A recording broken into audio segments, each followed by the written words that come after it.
It turns out the cattle industry is having the same effect on wildlife in the United States.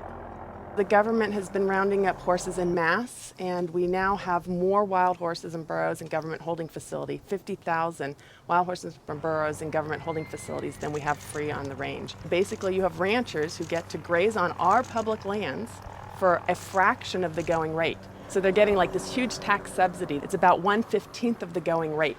And what the Bureau of Land Management has to do is say how much forage and water is on the land, and then they divvy it up. They give so much to the cows, so much to wildlife, and so much to the wild horses and burros.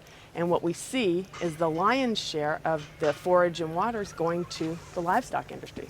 And then they scapegoat the horses and burros and say, oh, there are too many horses and burros, let's remove them.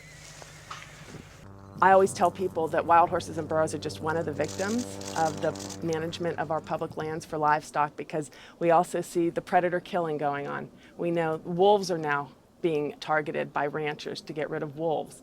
USDA has aircraft, and all they do is aerial gunning of predators. So all a rancher does is call up and say, I've got a coyote here. They'll come over and they'll shoot the coyote, or they'll shoot the mountain lion, or they'll shoot the bobcat. And this is all for ranching.